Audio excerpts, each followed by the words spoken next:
Westminster Confession, chapter 5, section 3. God in his ordinary providence makes use of means, yet is free to work without, above, and against them at his pleasure. Now, diri, ang gisgutan diri mao ang freedom sa Dios to intervene sa unsa ang actual nga panghitabo diri sa yuta, no, adunay freedom ang Dios to intervene anytime. Now ang para sa ato murag ang Dios murag kung ingon ta nga freedom to intervene, wala nagpasabot nga dunay wala niya damha. So that's why mo intervene siya. No? Wala niya gidahom dayon human ni ana mo intervene siya. So diha sa intervention tungod kay gikinahanglan ang iyang extraordinary intervention para ang mga ang ligid sa panghitabo matuman. So dili kana but pasabot ni ana.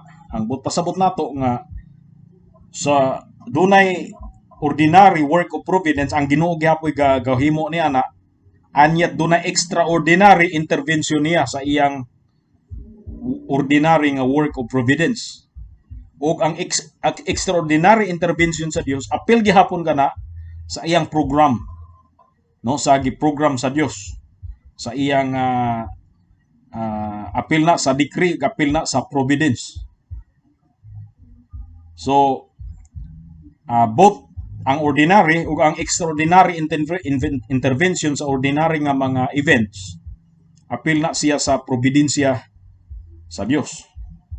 So therefore dili tinuod nga adunay mga panahon nga wala ang Dios, wala siya magapanglihok sa iyang mga binuhat. Og dinhi atong makit-an nga adunay ordinary providence una sa tanan. Unsa man kining ordinary providence, gikan sa iyang creation, sa ilang creations, gi-create sa Dios gikan sa Genesis nga mga narration sa pag-create sa Dios sa tanan nga butang hangtod sa atong panahon karon. So ang ligid sa mga panghitabo ug ang tanan nga panghitabo ordinary providence kana. So pero diha sa ordinary providence diha ni ana adunay mga panahon ug ang Dios lamang ang mooy na nahibalo niini nga mohimo siya intervention. Iyang gi-appoint ang tanan nga means pero mohimo siya intervention diha sa iyang ordinary nga providence nga makit-an diha actually sa intervention ang extraordinary work niya nga aron nga ma-magnify ang iyang glory, ang iyang kaugalingon, aron nga mapadako ang iyang ngalan, no, ang tanan mo admire o mo worship kaniya o mo ilah kaniya ingon nga Dios. Kay diya sa ordinary providence usahay ang mga tao dili makailah o di mo ilah sa Dios.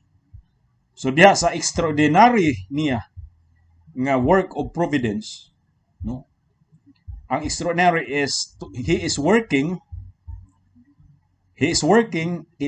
in that ordinary providence. He is making extraordinary effort, no, dili na ordinary nga iyang buhat sa matag karunugon niya nga sometimes wad-an niya og means, wad-an niya gahom ang ordinary nga mga second causes. Sometimes what uni ang second causes kay mismo siya maoy magabuhat diha nga makit-an sa tanan nga tao. Without ordinary second causes. No? Sometimes siya mismo makit-an nimo nga naaga pamuhat diha or above diha niya.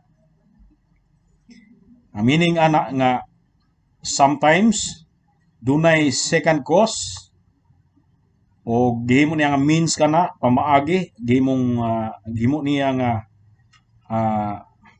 paagi kana aron nga mo work out ang tanan niya nga plano, and yet makita nga nagapangibabaw ang iyang presensya, no, makit-an nga bisan pa nga dunay means diha, dunay kasangkapan nga naa diha, pero makit-an ang iyang presensya diha nga naga-intervene or against them at his pleasure. So against them meaning ang mga second causes usahay makit-an nimo nga sa ordinary providence ang extraordinary nga providence sa Dios makigbatok niya ng ordinary providence. Ug kanang tanan, either ang ordinary or ang extraordinary nga intervention sa Dios. Mato diri, at his pleasure, apil na siya diini nga doktrina sa providensya. So walay mga panghitabo nga outside sa maong providensya. Okay, so dinhi kita sa mga teksto nanglitan kadtong dunay tempest or dunay mura og dunay binisay sa tempest, dunay dako kayo nga tempest nga na encounter ang barko nga gisakyan ni Apostol Paul. Nasa dihang naglayag siya. Kauban niya ang usa sa mga siguro apil na niya na si Lucas. Naglayag siya kay this time usa siya ka prisoner. Unya niagi sila sa usa ka isla ug dito ni dangop sa isla. Pero sa wala pa sila mudangop sa isla kay grabe ang unos di ay ang pasabot sa tempest. Dunay unos.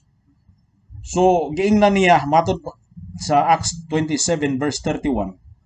Giingnan niya ang centurion ug ang mga sundalo nga mooy nagsilbi nga ilang gwardiya sa ilang paglawig.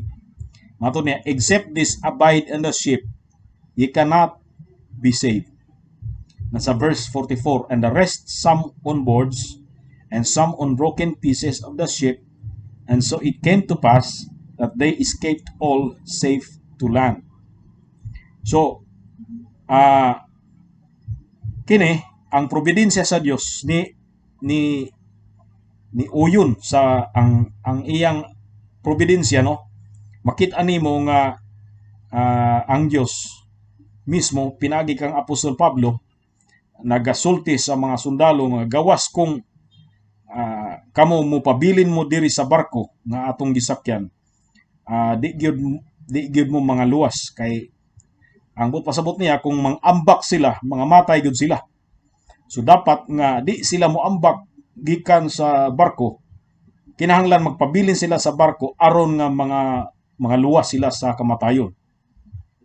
So ang gihimo ilang gi panglabay ang mga bugat nga mga lulan sa barko. Onya sa dihang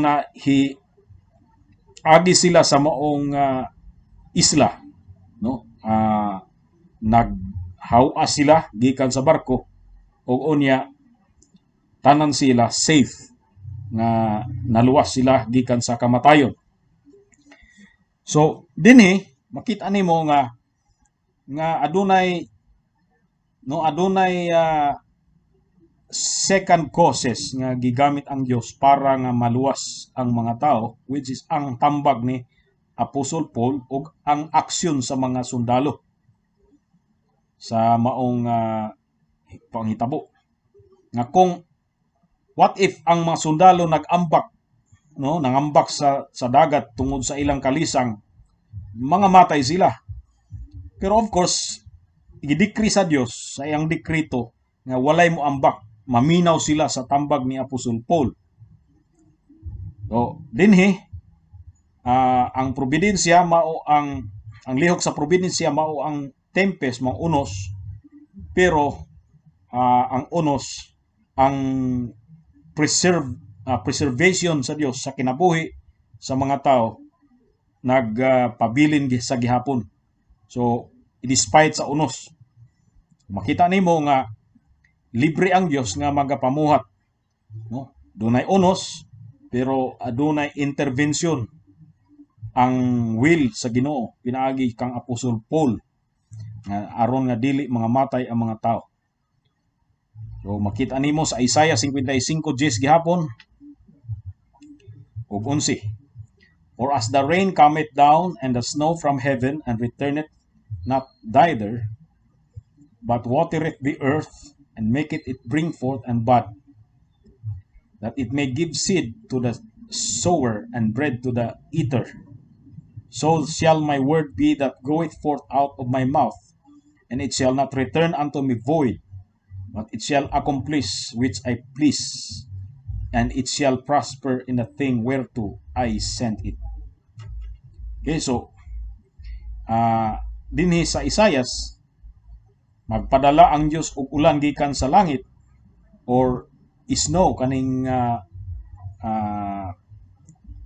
niebe gikan sa langit. Unya dili kini kanang tubig dinhi. Usually naamay evaporation sa tubig, no? Ang ulan mo evaporate pag usab sa langit dayon iulan na usab. Diha mechanical kini nga providensya sa Dios.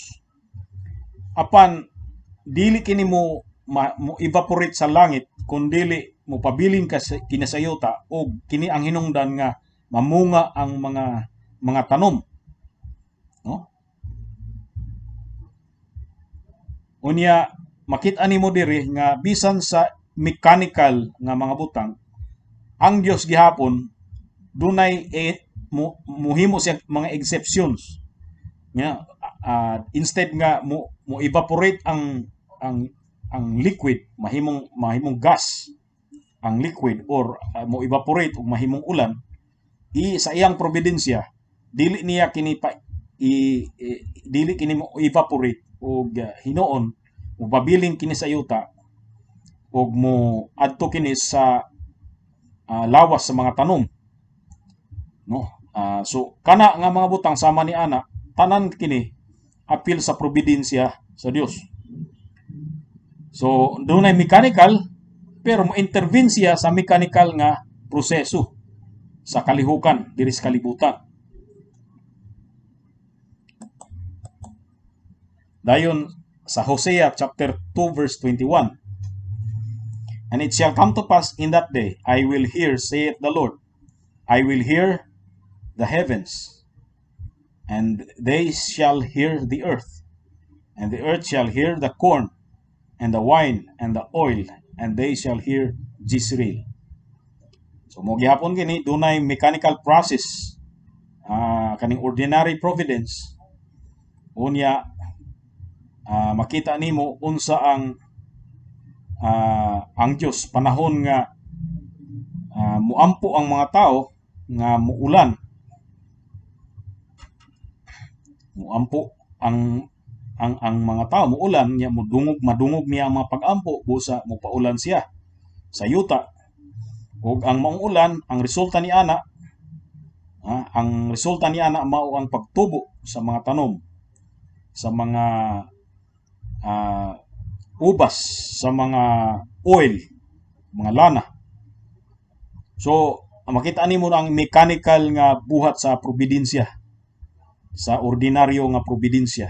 And yet bisan tuod nga dunay buhat nga ordinaryo, ang litan dunay pananglitan tinghulaw kay summertime, and yet ang Dios sa diha nga makabati siya sa mga pag-ampo sa mga balaan, maminaw siya gikan sa langit ug bisag dili pating ulan mupaulan siya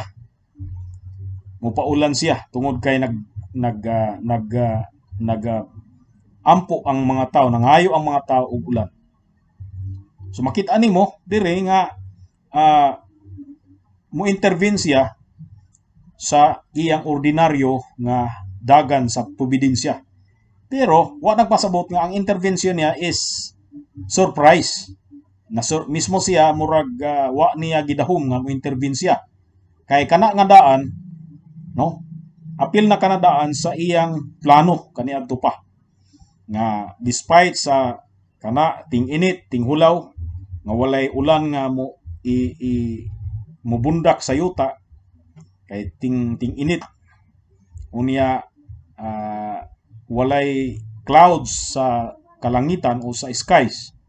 Ang Ginoo, ang mga tao diha nga makadungog ang Ginoo sa ilang mga pag-ampo, mo paulan siya. So apil na niya na ang pag-ampo sa mga tao. Apil sa gidikrito sa Dios nga moampo ang mga tao anang panahona. O karon ang Dios maminaw sa mga tao. Apil ang iyang pagpaminaw, daan ang nakaplano nakaprograma sa dili matugkad nga providensya or sa dili ma search out nga plano sa Dios. So mo kini ang gi-cite nga text.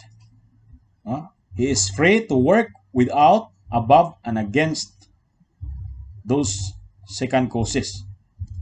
So atong tan-awon usab sa Hosea 1:7, no? Sa Hosea 1:7 sometimes gapamuhat siya nga directly without the use of second means or second causes. Hosea 1:7, but I will have mercy upon the house of Judah, and I will save them by the Lord their God, and will not save them by bow, nor by sword, nor by battle, by horses, nor by horsemen. Sabot pa sabot nila sa Dios diya sa kasagsagan sa gira sa gubat, no? Diya sa kasagsagan sa gubat ang Ginoo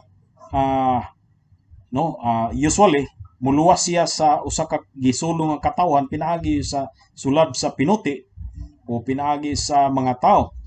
Pero dunay mga panahon nga mo intervene siya nga di na siya mogamit og tao para sa pagluwas sa usa ka nasod, kundi siya na mismo ang mangunay. Makita na mismo ang Ginoo nga mo intervene, no? Pananglitan sama sa pangitabo sa Old Testament, no? Naay daghang mga pangitabo sa Old Testament nga ang Ginoo nag-intervene nga wala siya mo gamit og gamit og mga tao. Well, wala man din sa atong teksto pero usa akong hatagan kamo og kining idea sa panahon sa Exodus, no, nga ang mga Israelites nag-flee gikan sa presence sa mga enemies, no. Sa diyang nag-flee siya, naa sila sa daplin sa baybayon. Unya kung mubalik sila, naay Egyptian nga mga sundalo, naa si Pharaoh, no. So sa left and right walay kaadtuan tungod kay puro dunay mga deserto, mga matay sila.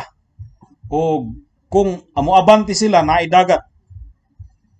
So ang Dios mismo mo'y nag-intervene sa panahon ni Moses nga walay means, no, walay gigamit nga second cause, walay bangka nga ni sugat sa ila para nga diha sila musakay sa bangka ug maluwas sila sa mga Egyptians, no. Walay bridge, walay tulay nga second cause para nga ang mga Israelites makatabok. Ang Dios ni intervene, siya mismo ang nagpikas sa dagat, no. Ang Dios mismo ay nagpikas sa dagat.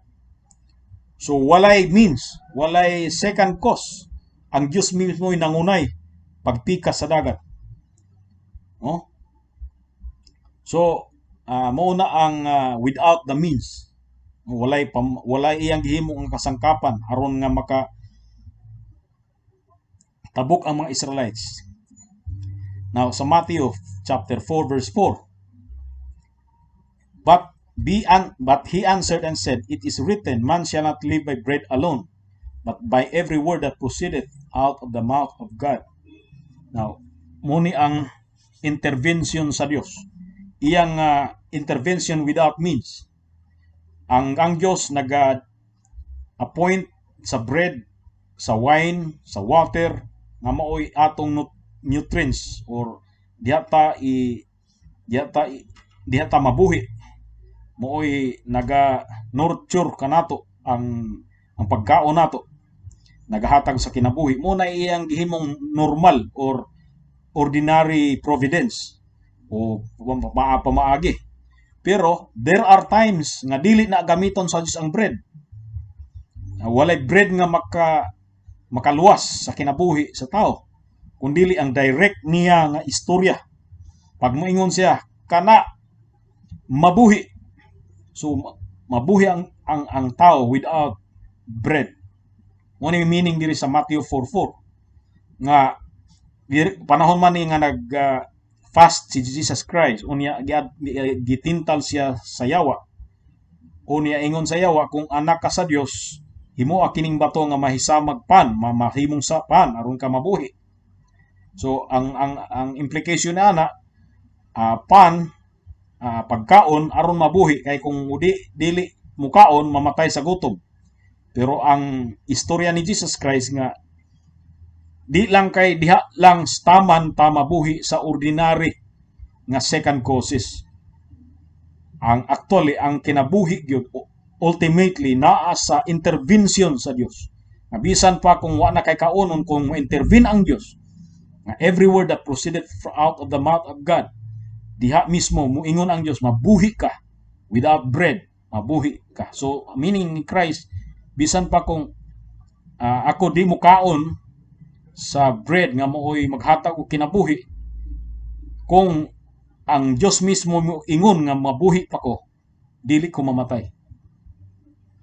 So ang iyang word mismo mooy hinungdan nganong ako dili mamatay. Okay, so sabta nato ang sense ni ining Matthew 4:4, mao kana ang sentido sa maong verse. So ang Dios mo work against sa iyang ordinary work of providence. Sa Job 34:10, therefore hearken unto me, ye men of understanding, far be it from God that he should do wickedness, and from the Almighty that he should commit iniquity. So dire gipakita ang Ginoo naga-work sumala sa iyang nature, nga ang Dios ingon nga righteous God, ang iyang buhat usab righteous. Okay, so sometimes against them sa Romans 4:19, against the means nga ang Dios magapamuhat. Romans 4:19, and being not weak in faith, considered not his own body now dead, when he was about 100 years old, neither yet the deadness of Sarah's womb. Verse 20, he staggered not at the promise of God through unbelief, but was strong in faith, giving glory to God, and being fully persuaded that what he had promised he was able also to perform. Now ang iyang ordinary work of providence nga magi-appoint sa Dios mao ang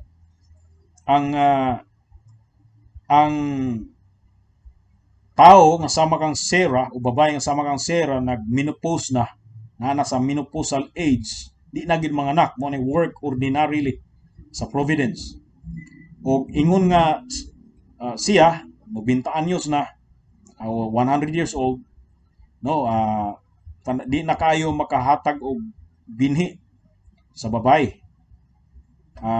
Of course ang lalaki sa atong nasayran, arang-arang ang lalaki kay may menopausal period nato, mababae raman.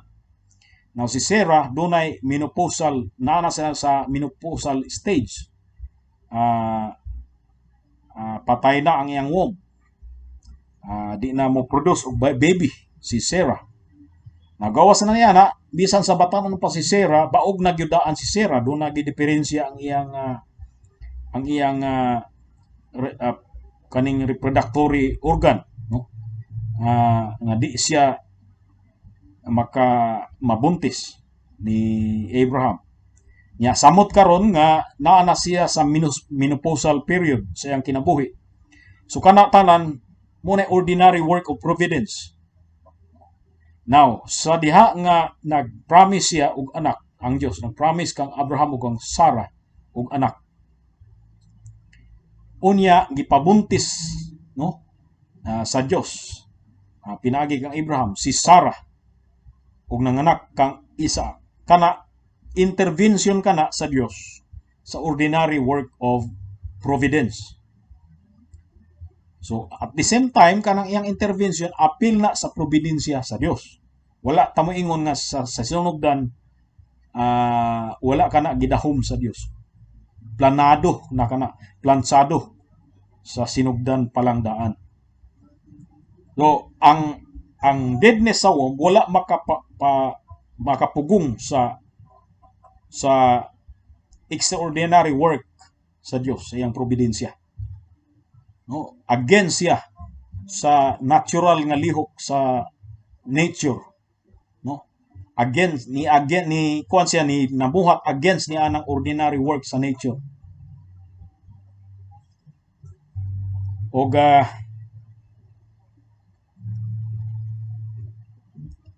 sa iyang pagbulutan ang tanan nga butang nga iyang gihimo niya nga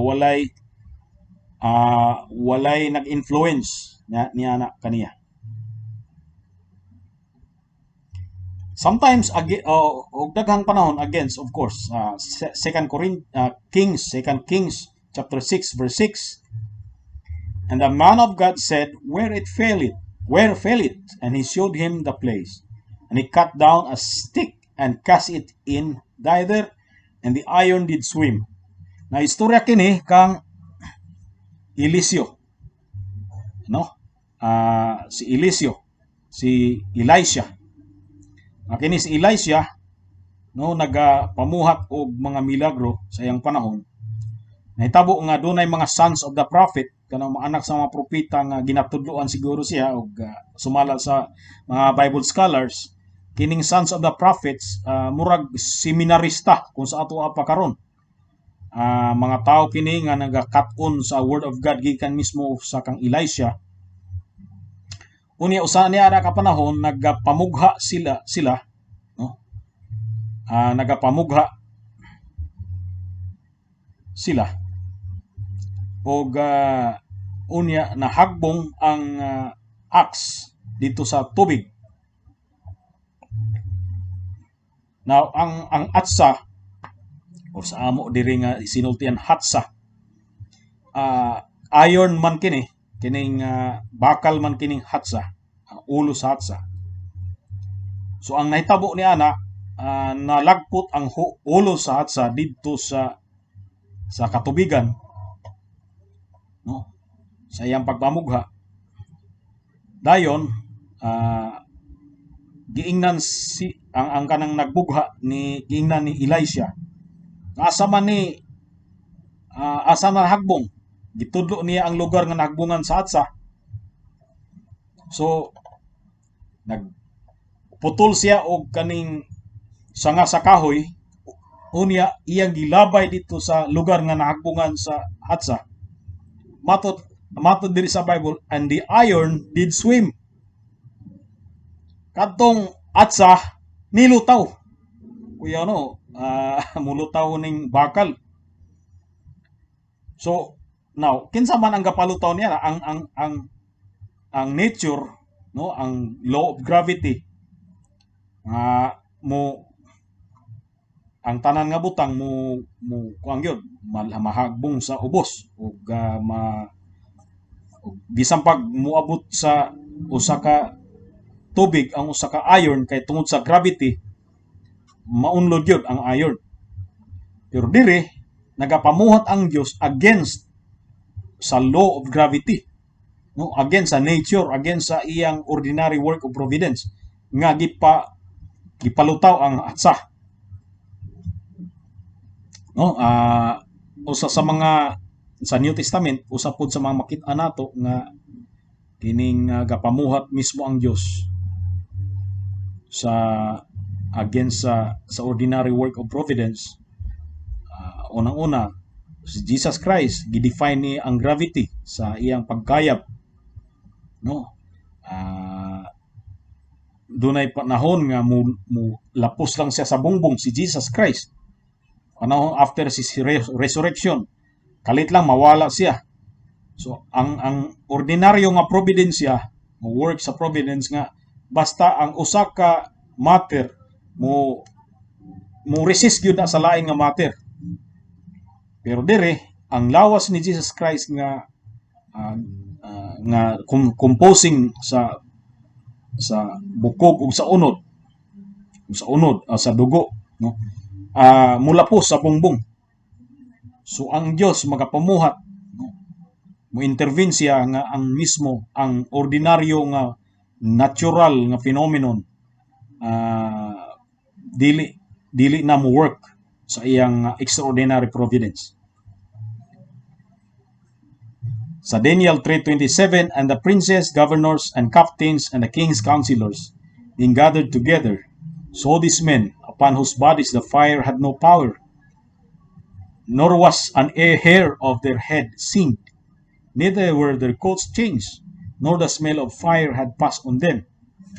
So, diri, ang si Shadrach, Meshach, o Abednego, wala man sila mosimba sa kadtong imahin, no, dito sa plain of Dura, nga ang decree diri nga ang tanan nga dili mo simba sa maong image nga gihimo ni Nebuchadnezzar itambog dito sa hodno sa kalayo.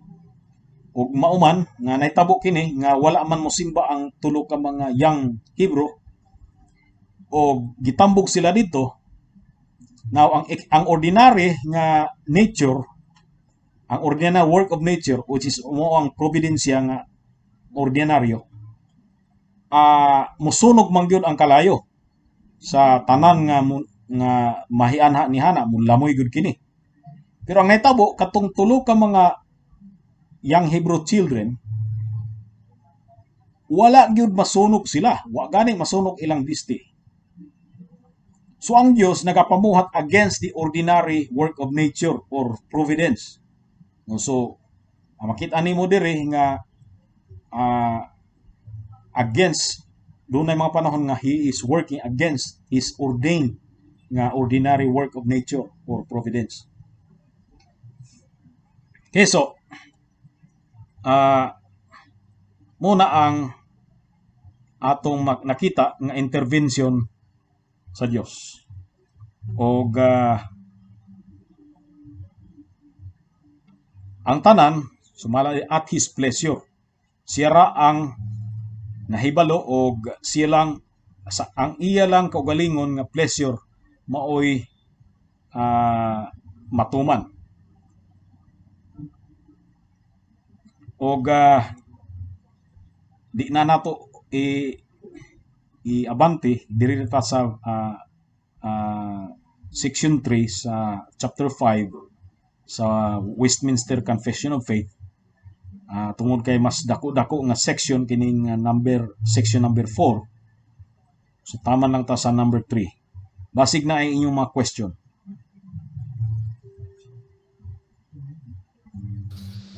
In connection atong sa ganiha sa chapter 2, Pastor ba? Then sa chapter 3, section 2, section 2, section 3. So, ang tanan nga mga second causes means lang na siya para mahitabo ang perfect plan sa Dios. Yes. So, whether necessary siya or free, sa freedom or sa contingent siya, tanan kininiang tanan is second causes man ni mga kuan lang ni means lang ni siya paagi sa Dios para matuman ang iyang perfect will. Correct, Pastor. Tama na siya. So, na tinawan ko.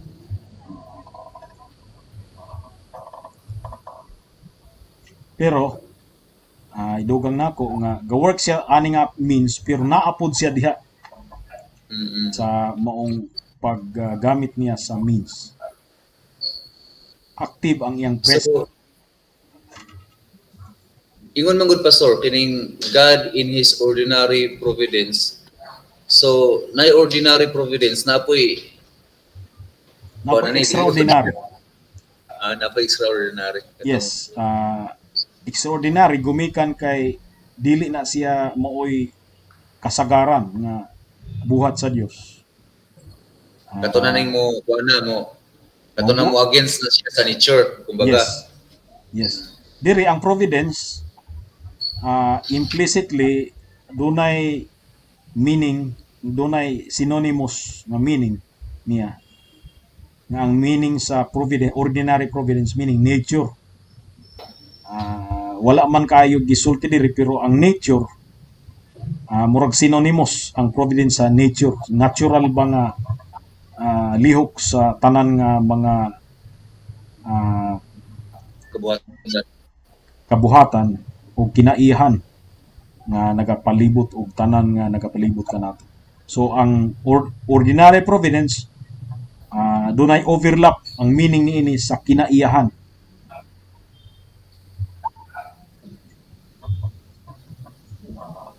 Pero ang extraordinary, Pastor, ang extraordinary, although appeal ni siya sa gidikri sa Dios nga mahitabo, meaning nga dili na siya musubay sa law of nature,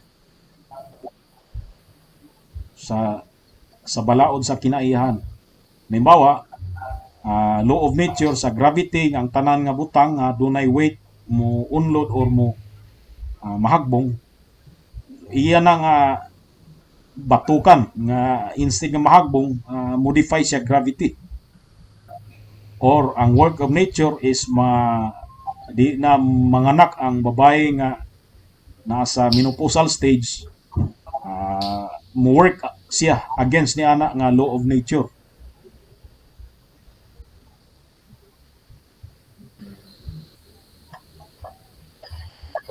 para sa iyang kuan pleasure.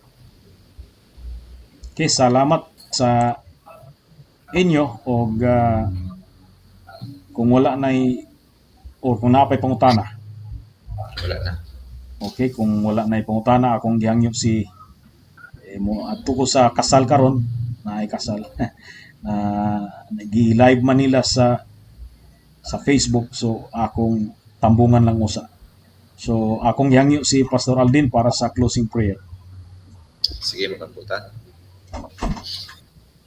Sa gihapon o Dios, nagapasalamat ni kanimo kay ikaw Ginoo, nagatakda Ginoo na ini nga klase nga adlaw nga kami makatuon Ginoo sa mga pulong. Salamat sa kinabuhi ni Pastor Rocky nga padayon gid nimo siya gigamit alang kanamo.